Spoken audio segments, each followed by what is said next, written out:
क्योंकि वो बोलते बोलते मेरे सर में दर्द हो जाता। अरे पापा पता नहीं रोटी लेने गए होंगे। रोटी में लेके आ गई।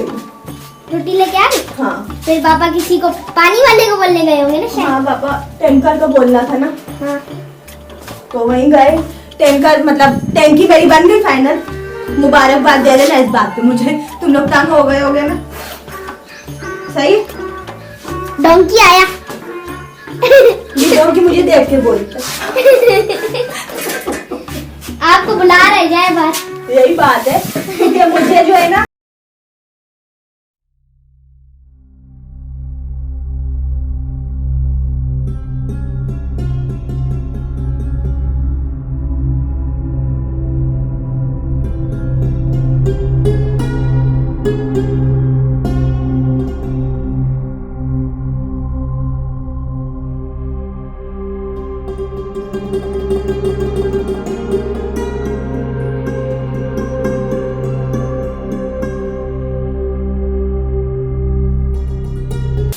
ये मैं सजा रही हूँ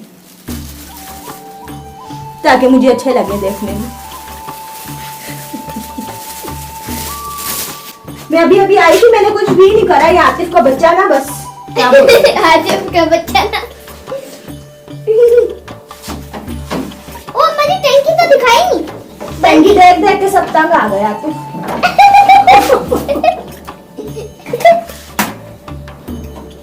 पहले मैं इसको जरा साफ सूफ कर। हर वक्त मेरे से बर्फ मंगाती है, पापा से नहीं मंगाती है। उनका अगर कहेंगे तो खुद मुंह धोती हूँ।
है।